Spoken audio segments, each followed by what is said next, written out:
distance. Nous avons lu quatre petites écritures très courtes. Matthieu 21, verset 10.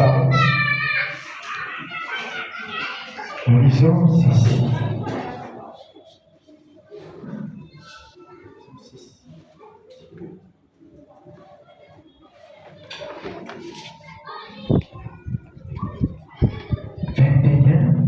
Verset 10. J'ai pas prévu la version électronique de ça, mais je crois que j'ai pris ici.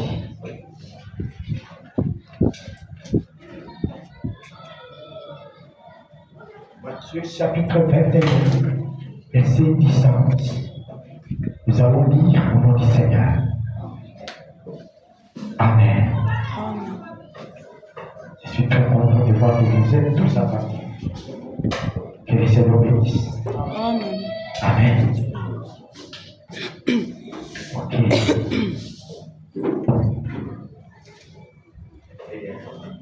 Verset 10, par contre, très très dur. Ils sont au 17.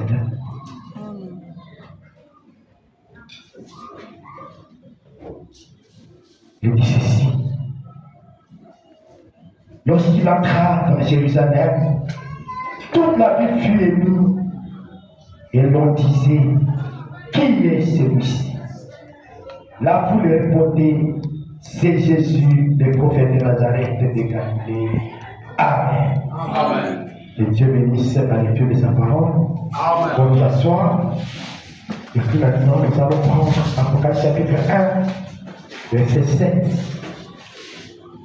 C'est une écriture à laquelle on est tellement habitué.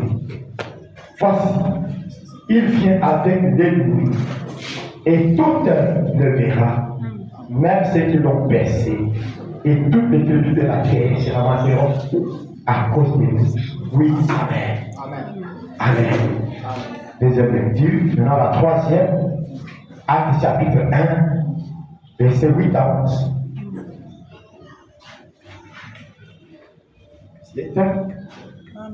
Changez-moi de pile directement parce que j'ai vraiment besoin d'un micro qui fonctionne très bien.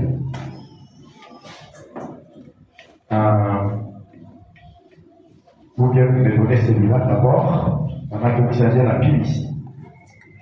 Acte chapitre 1, verset 8 à 11. Mais vous recevrez des puissances, le Saint-Esprit survenant sur vous, et vous serez mes témoins à Jérusalem, dans toute la Judée, dans la Samarie, et jusqu'au bout de la terre. Après avoir dit cela, il fut élevé pendant qu'il les regardait, et il ne déroba à leurs yeux. Et comme ils avaient les regards fixés vers le ciel, pendant qu'ils s'en allaient, voici deux hommes vêtus de blanc leur apparurent, et dit, hommes galiléens, pourquoi vous arrêtez-vous à regarder au ciel? C'est Jésus qui a été enlevé au ciel du milieu de vous, viendra de la même manière que vous l'avez vu allant au ciel. Amen. Amen. C'est la troisième lecture. Et pour terminer la quatrième, c'est Apocalypse chapitre 10, verset 1.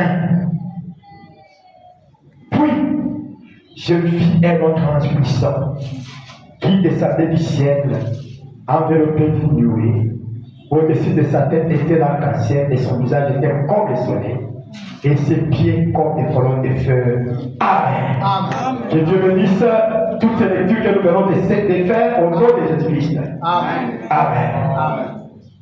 Alors, mon sujet de ce soir, c'est d'après vous, de quoi s'agit-il? Ou encore, qui dites-vous que c'est?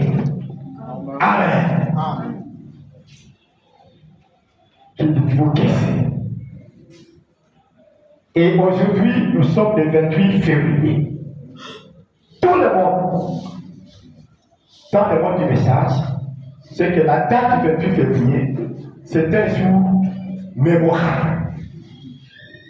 Bien que nous ne commémorons pas le jour, mais le 28 février, c'est un jour mémorable dans le monde du message. Parce que c'est le jour où c'est le jour où on a photographié Jésus dans les nuits. Amen. C'était le 28 février 1963. Amen. Frère Branham s'est référé au magazine Look et Life. Et dans ce magazine-là, il a dit que cet être surnaturel a été photographié dans le ciel d'Arizona, au-dessus de Tucson, le 28 février 1963. Amen. Mais il y a des gens qui contestent en disant que non, c'est faux. Frère Branham n'était pas là le 28 février. Il était allé libérer les enfants. Nous, on n'est pas là. Frère Branham nous a dit de nous référer au magazine Live et au magazine Look. Et quand on regarde, quand on se réfère à ce magazine, on voit dans ce magazine qu'il est dit que cette nuée a été prise en photo le 28 février. Nous, on n'aime pas discuter avec les gens, avec les dates. Amen. C'est ce que le magazine auquel Frère Branham nous a demandé de nous référer dit. Amen. Il dit, Frère Saltman et Frère Jack Norman étaient là. Frère Saltman est mort dans les années, il n'y a pas longtemps, 2015 ou je ne sais pas, je me souviens plus tôt. Quelqu'un, je ne sais pas si quelqu'un a une date, mais c'était vers les années 2004. Pas vraiment avant 2010, je ne sais pas. Mais, Frère Saltman, on n'a jamais entendu dire que la date du 28 février c'était faux. Il n'a jamais dit ça. Amen. Amen. Si vous lisez dans les préambules du gros livre de Saints, vous verrez que Billy Paul aussi a signé à la date du 28 février. Ouais. Alors nous, on n'a pas besoin de discuter avec nos contemporains, les gens avec qui nous sommes nés au même moment, et qui commencent à dire que non, ce n'était pas le 28, que voilà n'était pas là. Quelqu'un de mon âge. La plupart, ce sont vraiment des gens de mon âge, 45 ans, 50 ans, qui sont en train de dire que ce n'était pas correct. La date du 28 février n'est pas correcte. Bon, moi je ne suis pas en train d'argumenter. Je dis seulement que le magazine auquel Frère Branham nous a demandé de nous référer parle du 28 février. Amen. Billy Paul, qui est son fils, parle du 28 février. Saltman qui était là, il n'a jamais dit que c'était faux. Amen. Alors, moi je ne sais pas. C'est pourquoi laissez-moi continuer à parler de ça pour le 28 février. Amen. Amen. Et il est dit dans Apocalypse 10, j'ai vu un autre ange puissant enveloppé d'une nuée.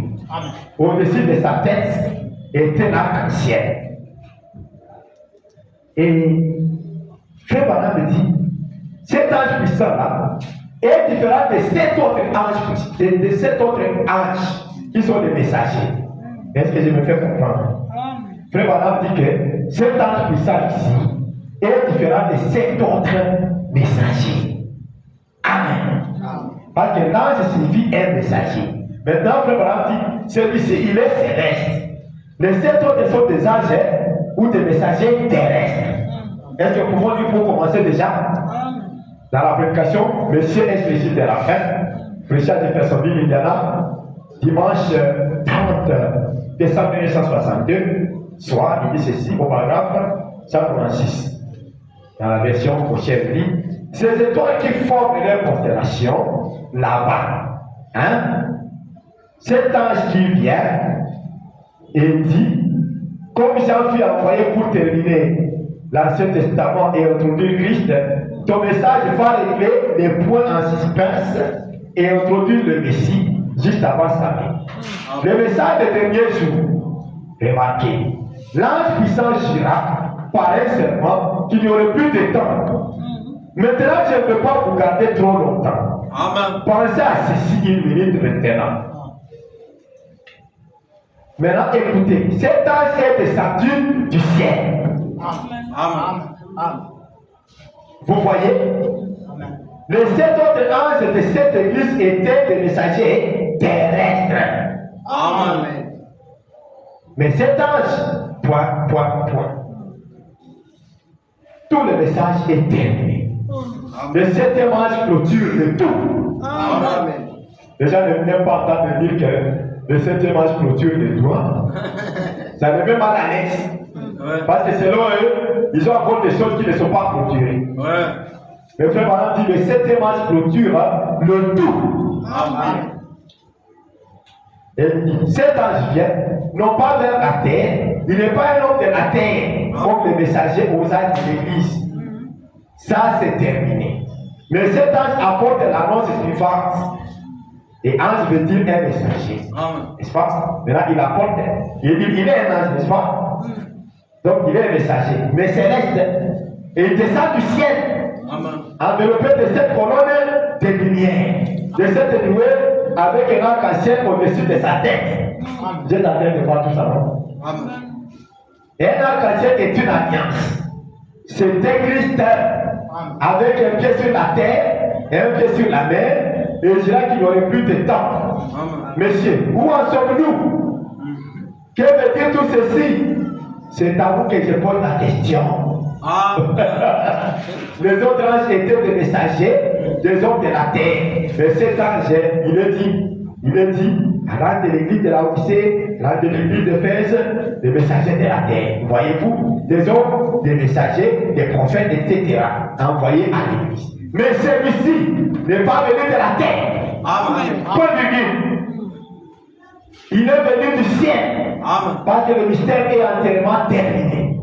Et quand le mystère fut terminé, l'ange dit, il n'y aura plus de temps. Et les sept tonnerres firent entendre leur voix. Amen. Amen. Donc, cet ange ici est céleste. Il est différent des sept autres anges terrestres. Amen. Les sept messagers. Amen. Ça c'est un. Vous comprenez? Maintenant, lui comme c'est un ange céleste, il trouve le dernier ange terrestre sur la terre. Amen. Amen. Je crois vraiment dire que le 7e ange, qui est l'homme de la terre, est sur la terre au moment de cette venue. Amen. C'est ce que nous lisons. Le 7e ange est sur la terre au moment de cette venue. Lisons ça d'abord. Et puis nous allons découvrir pourquoi est-ce que ce 7e ange doit être sur la terre. Amen. Amen. Lisons d'abord la citation qui dit que le 7e ange est sur la terre au moment de cette venue de l'ange puissant. Amen. Ok. La brèche entre les 7 ans de l'église et les 7 jours. Les faisons Bible, il y en a. Dimanche 17 mars 1963, soit, paragraphe 40 à 41, dit ceci. Maintenant, vous voyez, je ne suis pas en train de vanter ça. Nous avons fondé thé. Amen. Vraiment, dit, nous avons fondé thé. Il dit maintenant, vous voyez, je ne suis pas en train d'inventer ça. C'est ainsi dit le Seigneur. Amen. Je vais vous le lire dans le livre. Quand le message du 7e ange serait proclamé, le mystère de Dieu s'accomplirait tel qu'annoncé par ces saints prophètes, c'est-à-dire les prophètes qui ont écrit la parole. À la proclamation du message du 7e âge de l'Église, le dernier âge de l'Église, toutes les choses qui étaient restées en suspense, qu'on avait sondées au cours de ces âges de l'Église, seront réglées ensemble. Amen. Amen. Yes, sir. Quand le 7e ange proclame des messages, toutes les choses qui étaient restées en suspense, qu'on avait sondées au cours de ces âges de l'Église, seront réglées ensemble. Amen. Voilà pourquoi nous chantons, tu n'as rien caché à ton épouse. Amen. Les mystères de Dieu sont tous accomplis. Amen. Nous voyons les 7e sceaux révélés. C'est pourquoi nous attendons le départ. Et nous avons compris que le départ en question, c'est un à un. Est-ce que quelqu'un peut dire Amen? Amen. Le départ en question, c'est un à un. On ne parle pas en groupe comme on nous avait enseigné. Amen. Chacun à son tour. Parce qu'on n'est pas venu tous au même moment aussi. Amen. Quelqu'un peut dire Amen? Amen. D'où vient maintenant le fait que nous, on va partir tous au même moment alors qu'on n'est pas venu au même moment? Nous qui la gagné. Il y a un peu de temps qui est dans la tête. Amen. Donc, on va mettre mon frère. Amen. Parce que c'est aussi totalement pour ça qu'on va les mêler. Amen. Amen. Yo dit, nga vient à 50 ans, nga fait ça où il y a 30 ans, toi tu es de l'homme, au même moment. Non, on a 20 ans à avoir, s'il faut là qu'il y ait avoir bon. Oui. Amen. Amen. Parce que tout est révélé maintenant, nous attendons seulement les départs, chacun parle à son tour. Chacun parle à son tour. On a déjà étudié tout ça, n'est-ce pas ça? Amen. Oui, oui, chacun à son tour. Et vous voulez quoi? Vous voulez que vous commenciez pas avec mon enfant au même moment ici, mon enfant ici, à combien de moment? Il n'aura rien vu. Il faut qu'il vive aussi son temps. Vous voulez, ça c'est être égoïste. Ne viens même que les gens partent aussi au même moment que. Frère Madame n'a jamais dit que tout le monde ira au même moment. Il dit un à un, chacun à son tour. Amen. Amen. Quand il dit l'enlèvement universel, les interprètes ils disent que c'est au même jour. Non, ça veut dire que l'enlèvement se passe partout sur la terre. Amen. Amen. Amen. Ça ne signifie pas que tout le monde au même moment. Universel, ça veut dire c'est toute la terre qui est concernée. Amen. Oui. C'est ça le mot universel. Voilà le mot français. Ça ne suffit pas au même moment. Ça signifie que c'est le monde entier qui est concerné. C'est-à-dire, l'enlèvement concernera tous ceux qui sont sur la terre, à différents points. Amen. De la terre. Mais ce n'est pas non plus tout le monde. Amen. Amen. Universel ne veut pas dire que c'est tout le monde. Ça veut dire tous les coins du monde. C'est ça le mot universel. Parce que aussi tout le monde ne peut pas aller au ciel. Amen. D'abord, le ciel, ce n'est même pas un endroit géographique. Amen. C'est une révélation. Amen. Amen. C'est une dimension. Et ce n'est pas tout le monde qui peut entrer dans cette dimension. Amen. Amen. Mais au moins, Dieu prendra peut-être une personne dans un coin, deux personnes dans un coin, ainsi de suite. Voilà le mot universel. L'enlèvement est universel. Est-ce que c'est enregistré? Amen. Parce qu'il faut que les gens comprennent. Il ne nous interprète pas des choses. Frère Madame a déjà donné la réponse à toutes ces questions-là que les gens nous ont pris avec. On partira au même moment. Comment ça? Un à un. Amen. Le départ là, c'est un à un. On a déjà étudié tout ça. Amen. Donc, j'étais en train de montrer que le 7e ange, hein, qu'est-ce qu'il fait? Il prend toutes ces choses qui étaient restées en suspens, qu'on avait sondées au cours de ces âges de l'Église, et il les règle ensemble. Amen. Il dit, et lorsque les choses sont brisées, ou seront brisées, et que le mystère sera révélé, c'est alors que l'ange descendra, le messager Christ, qui pose son pied sur la terre et sur la mer, avec un arc-en-ciel au-dessus de sa tête. Maintenant, souvenez-vous, ce 7e ange est sur la terre au moment de cette venue. Il dit, souvenez-vous. Ça veut dire ne l'oubliez pas. Amen. Souvenez-vous que le 7e ange, William, est sur la terre au moment où il vient dans la nuit. Amen. Vous comprenez? Parce qu'il vient avec un livre vert. N'est-ce pas ça? Il vient avec un livre vert. Maintenant, c'est pour faire quoi avec le livre? Il doit le remettre à quelqu'un. Amen. Voilà pourquoi maintenant, ici, la suite dit que il remet le livre maintenant parce qu'il vient. Il descend du ciel et il remet le livre au 7e ange. Pour qu'il le révèle à son peuple. Amen. Est-ce que nous pouvons lire? Oui. La brèche toujours, mais ici nous sommes au paragraphe 301.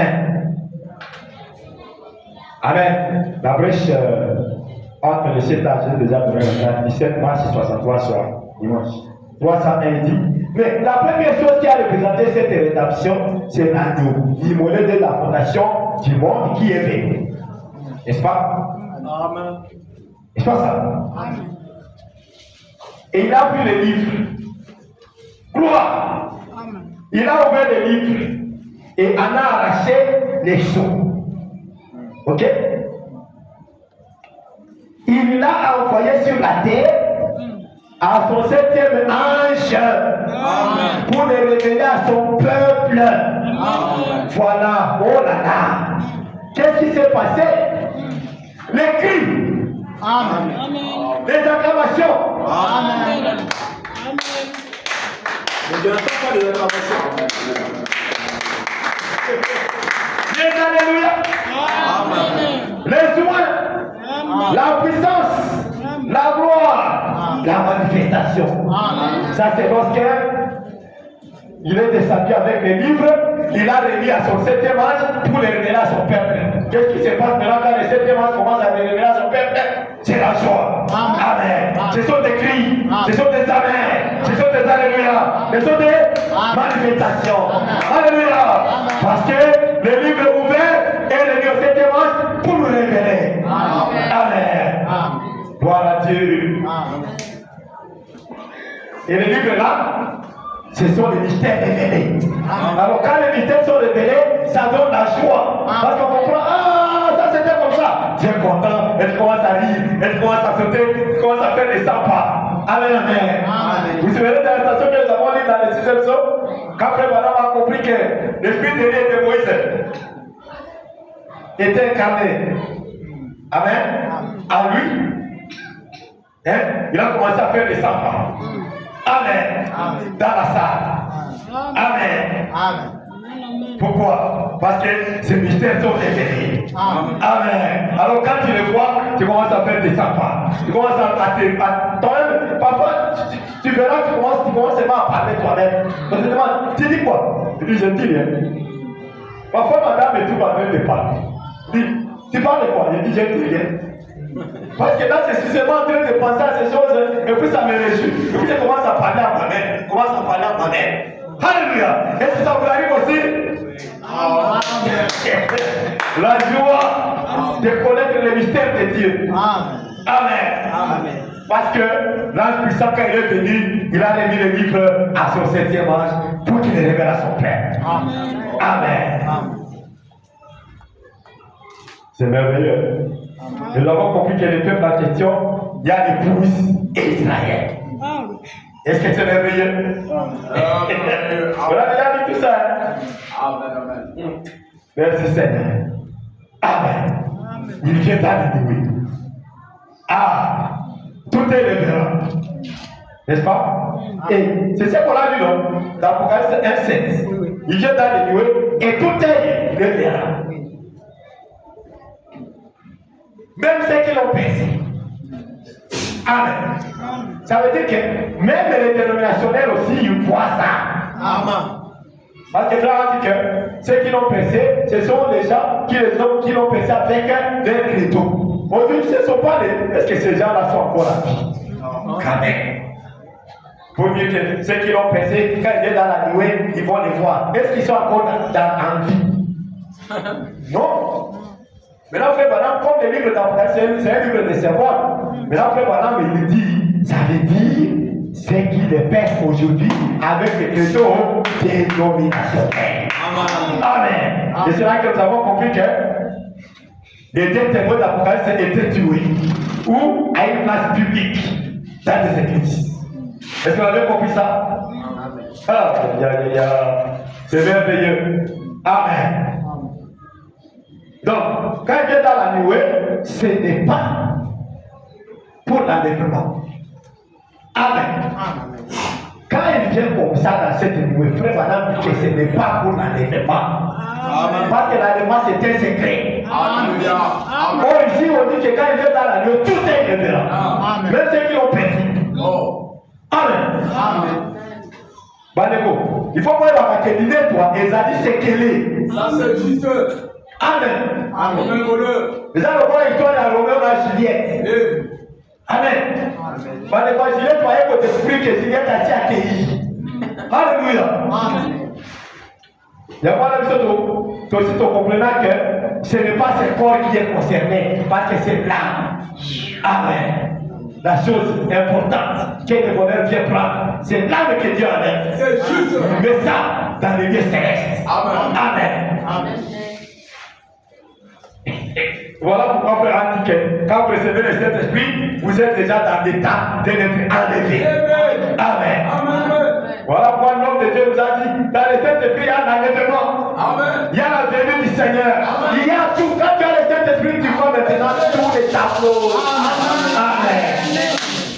Parce que le Saint-Esprit, c'est Dieu lui-même qui se révèle en vous et commence à vous montrer toutes les choses. Comment il a accompli ceci, comment il a accompli ceci, comment il a accompli ceci, comment il a accompli ceci, et Dieu t'a la chose. Amen.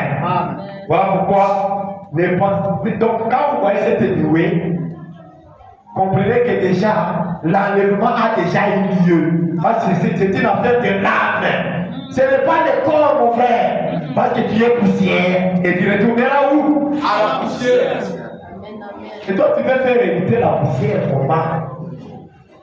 Ça, ce sont des enseignements dénominationnels. Que vous avez importés dans votre dessin de l'air. Alors, nous, notre travail, c'est de chasser tous ces enseignements-là. Regardez le message pur. Amen. C'est ce que Frère a dit. Regardez le message pur et honorable. Amen. Oui, ça veut dire qu'on doit chercher tous ces faux enseignements-là. Et les gens disent, regardez le message pur et honorable. C'est-à-dire, ne commettez pas d'adultère, n'allez pas voler, n'allez pas mentir. Ça, c'est la morale même. C'est ce qu'on enseigne à l'école, à la police. Tout homme qui est sérieux, c'est qu'il ne doit pas aller voler, il ne doit pas aller commettre l'adultère, il ne doit pas faire tout ça. Alléluia. Maintenant, quand on a dit garder le message pur et honorable, c'est aller au-delà de ce que vous pensez. C'est aller au-delà de ce que vous appelez adultère, mensonge, tromperie, tricherie. Amen. Parce que ça, ce sont des choses qu'on enseigne à l'école qu'il ne faut pas faire. Maintenant, garder le message honorable, ça veut dire chasser tous ces faux enseignements-là que vous avez reçus. Amen. Que Dieu te bénisse, papa. Amen.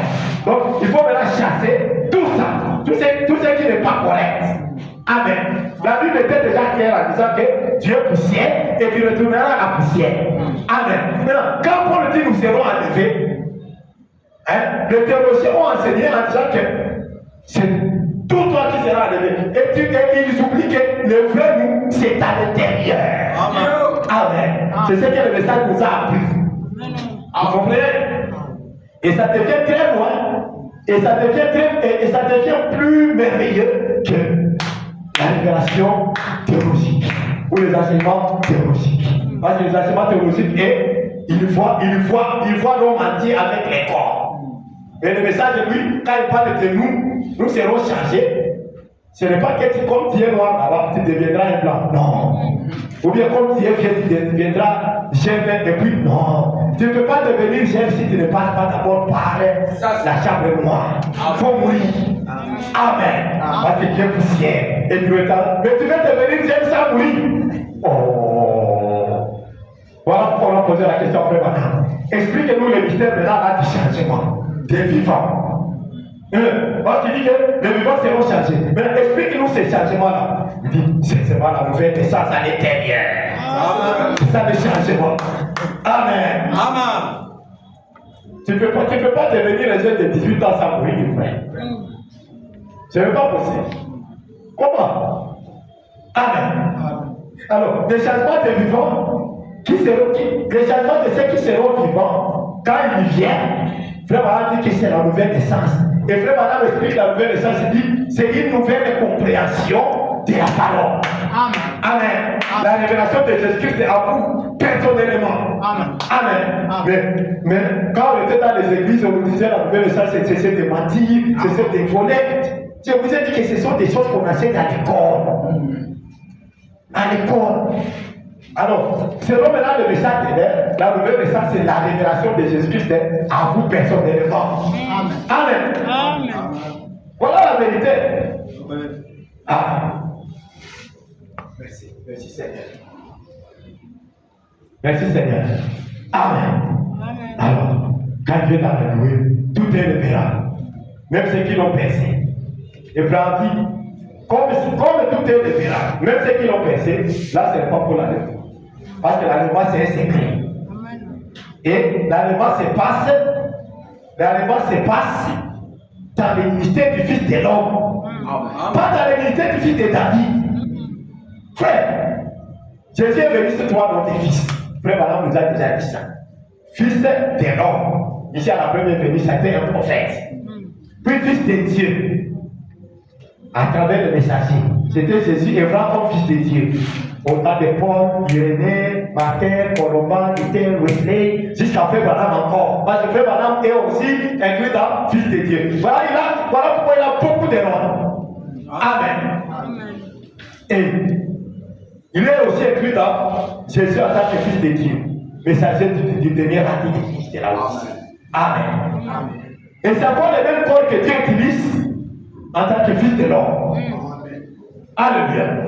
Avant qu'il ne revienne en tant que fils de David. Amen. Alléluia. Amen. Parce que quand il vient dans la nuée, c'est pour régner. Amen. Nous avons déjà lu, Frère Branham, dans arrive-t-il à Dieu de changer sa pensée au sujet de sa parole? Il dit au paragraphe 82 que Jésus est venu sur trois noms de fils. Fils de l'homme, à la première venue, un prophète. Fils de Dieu, pendant les ans de l'Église, à travers des messagers. C'était Jésus et vraiment comme fils.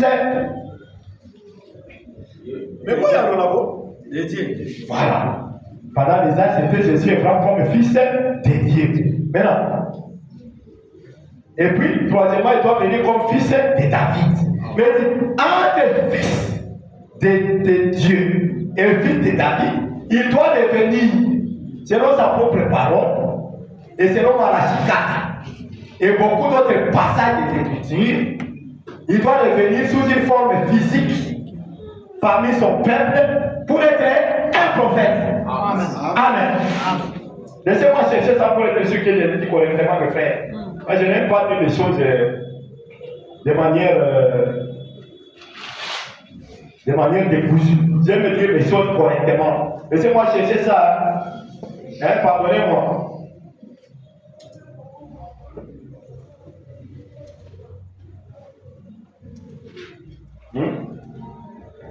Je mets ça d'abord ici et je cherche. Je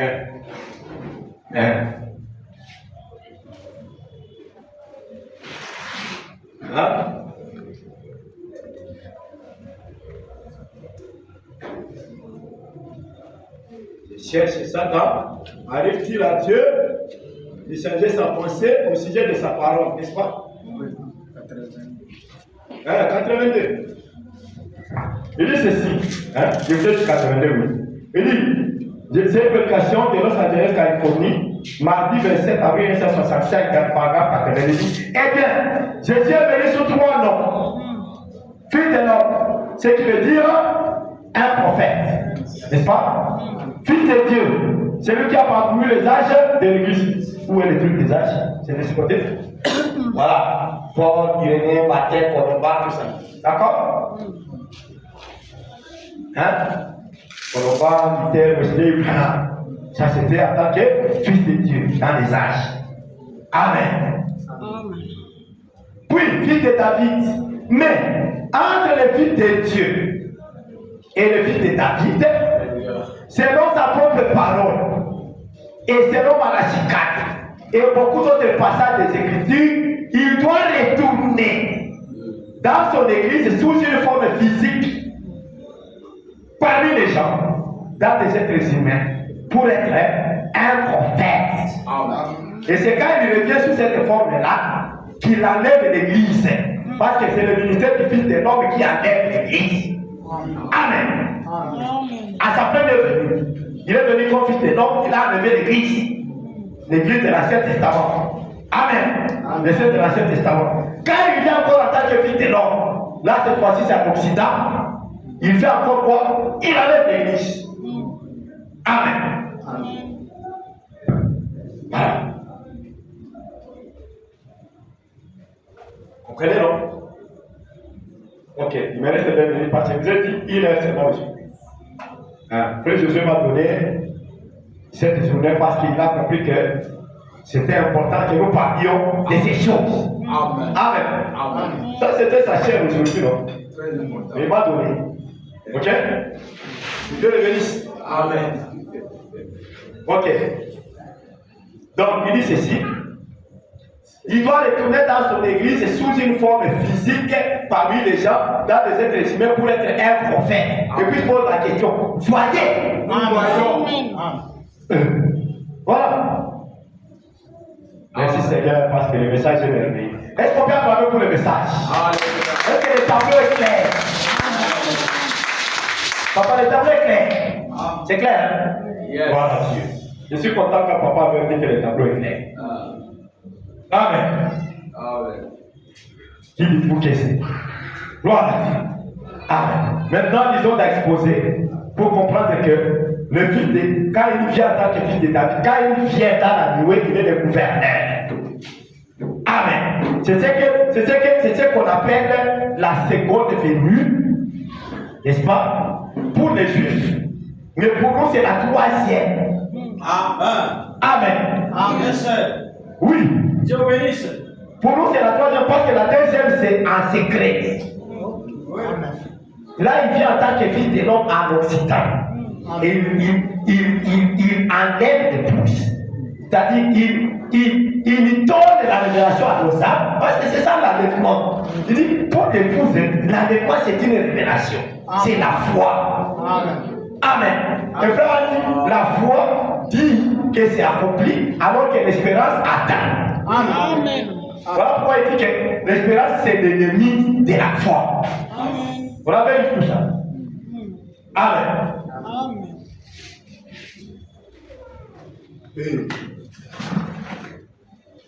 Le message est bon, hein, mes frères. Alors, disons maintenant, quand il vient en tant que gouverneur, ce n'est pas pour l'enlèvement, c'est pour disons, exposé de cet acte de l'église, page 36 dans la version prochaine, la partie révélation de Jésus-Christ, alinéa 4 à la page 36. Alinéa 4. Il dit, il vient, point. Il vient dans les nuées, virgule. Des nuées de gloire, virgule. Comme quand ils l'ont mis sur la montagne de transfiguration. Et que ses vêtements resplendissaient, tandis que la puissance de Dieu l'enveloppait. Amen. Et tout œil le verra. Point. Ce qui veut dire que ce n'est pas l'enlèvement. Alléluia. Amen. Parce que tout est le verra. Tout est. Or, l'enlèvement, il vient pour le bonheur. Amen. Dans la vie. Alléluia. Oh. Il dit, et tout est le verra. Ce qui veut dire que ce n'est pas l'enlèvement. C'est quand il viendra prendre sa place légitime de gouverneur du monde. Amen. Gouverneur du monde. Et les gens pensent qu'il s'agit de gouverner les gens comme tous ces présidents que nous connaissons, les Barack Obama, les Donald Trump. Non, il n'est pas le roi. Quand on dit que Jésus est le roi des rois, ce ne sont pas eux qui sont les rois. Non, c'est de nous qu'il est question parce qu'il a fait de nous un royaume des rois et des sacrificateurs. Amen. Alors, il est le roi des rois. Parce qu'il est notre roi. Alors que nous aussi, nous sommes des rois. Non? Oui. Voilà qu'on appelle le roi des rois. King of kings. Opposé de la police. Amen. Le gouverneur du monde. Quand il vient dans la nuée, c'est pour gouverner. C'est pour régner. Amen. Et qu'est-ce qui arrive maintenant? Ceux qui l'ont percé de leur ghetto, il dit, c'est quand ceux qui l'ont percé de leur ghetto et de leur doctrine de dénomination seront dans les deuils. Et tout le monde se lamentera de terreur devant celui qui est la parole. Il se lamentera de terreur. Voilà pourquoi ils ont peur. de la parole. Ils ont peur de la nouvelle naissance. Parce que la nouvelle naissance, c'est quoi? C'est la révélation. Amen. Les gens ont peur de la nouvelle naissance. Amen. Parce que ça les fera agir d'une manière drôle. Parce que quand on est né nouveau, si Dieu est nouveau, maintenant tu commences à dire l'avènement est venu. C'est Dieu déjà venu. Parce que la nouvelle naissance, c'est la révélation. Oui. Alors, devient drôle. Amen. Et tu commences à dire Jésus est déjà venu. Il vit à moi. Amen. Amen. Me voilà dans la colonne de feu. Amen. Amen. Me voilà dans l'agneau de gloire. Donc toutes les venues sont accomplies. La seconde venue, Amen. Il vient, il s'incarne dans un homme. Amen. Un prophète. Là, c'est lui qui vient en tant que fils de l'homme. Amen. Parmi son père. Amen. Et qu'est-ce qu'il fait? Il amène l'église. Parce que l'enseignement, c'est la révélation. Donc, il donne la révélation sur l'église. Amen. Gloire à Dieu. Après leur avoir donné la révélation, qu'est-ce qu'il fait? Il revient maintenant pour régner. Et maintenant, il vit à nous. Alléluia. Comprenez? Il donne la révélation, c'est ça l'enlèvement. Et puis, qu'est-ce qu'il vient? Après avoir donné la révélation, lui-même encore vient pour régner maintenant en vous. Et c'est pourquoi dit que nous sommes son trône. Ce sujet racheté. Amen. Et pendant ce temps-là, les générations sont en train de crier. Ça, c'est le deuil. C'est la tribulation. Parce que frère a dit que la tribulation se passe du point de vue ecclésiastique. Amen. C'est une souffrance parce que ça, ils ne reçoivent pas la parole de leur temps. Amen. C'est pourquoi ils crient comme ils crient. Amen. Et ils ont peur de la mort.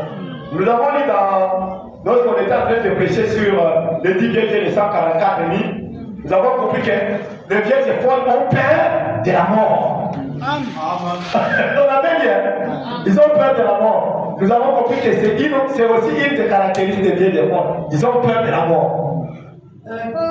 Terreur. Amen. Nous, on n'a pas peur de la mort. Même si ça nous fait mal quand nous frères partent, mais on n'a pas peur de la mort parce qu'on sait que c'est le retour à la maison. Amen.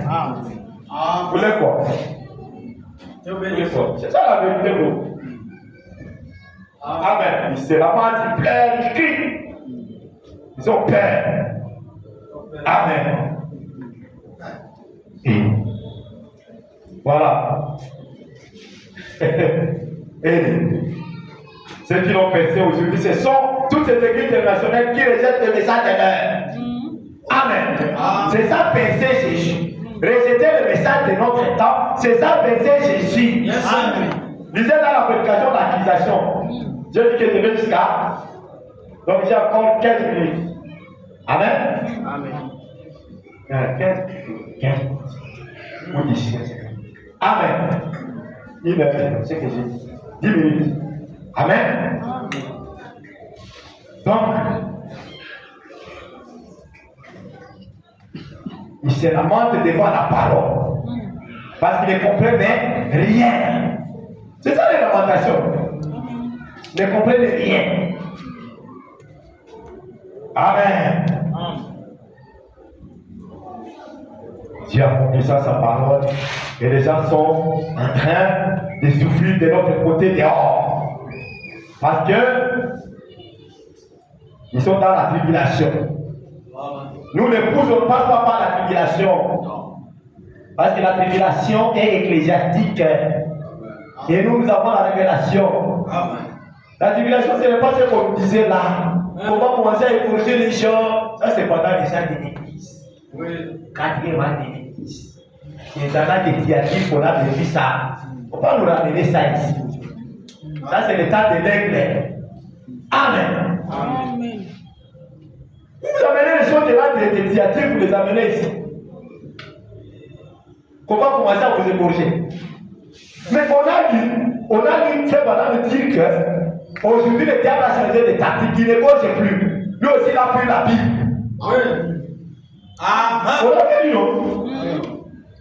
C'est comme ça qu'il est en train maintenant de jouer. Il voit la Bible et il commence à donner des mauvaises interprétations. Amen. C'est ça la boucherie.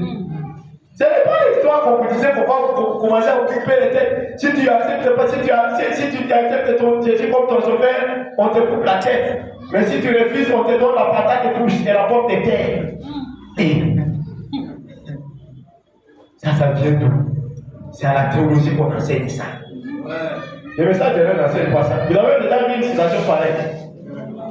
Jamais. Jamais. Une situation qui dit qu'on va commencer à laver les patates plus, on va commencer à amener un couteau, on dit, tu acceptes Jésus? Tu dis, oui, on te coupe un doigt. Tu dis encore, on te pose encore la question, tu acceptes Jésus? Tu dis oui, on te crève l'œil. On continue à te poser des questions. Tu acceptes Jésus? Oui, on te coupe l'oreille. Ça, c'est dans l'âge de Thyatire. Mes frères. Ça, c'est dans l'âge de Thyatire. Maman, tu as coupé. C'est dans l'âge de Thyatire qu'on coupait les têtes aux gens. Tu comprends? Hein? Aujourd'hui, il n'y a pas ça. Aujourd'hui, on dit les gens de manière spirituelle. Alors qu'on a des faux enseignements. C'est ça la vérité. Nous avons dit ça dans la fête des trompettes. Que la tribulation est au niveau ecclésiastique. Et nous avons compris que c'est pour les juifs que c'est littéral. On a vu tout ça. Amen. Oh, faut pas oublier. Gloire à Dieu. Amen. Mes frères, c'est merveilleux. Amen. Quelle attraction sur la montagne. Lui, le gouverneur est venu. Amen. Et il a dit, frère Barnabas, qu'est-il arrivé sur le mont 7? Il dit, c'était, Dieu accomplissant sa parole promise d'Apocalypse 10, 1 à 7. Amen. Il y avait, Amen, il dit, il y avait là Jésus qui se tient à nous regarder. Amen. N'est-ce pas ça? Laissez-moi dire ça très vite. Quelle attraction sur la montagne? Paragraphe 147, il dit, cela ne mourra jamais. Attraction sur la montagne, c'est du dimanche 25 juillet 1965 soir. 25 juillet 1965 soir. Attraction sur la montagne. Paragraphe 147, il dit, cela ne mourra jamais. Cela se dévoile constamment. Amen. Ça ne mourra jamais. Amen. Ça se dévoile constamment.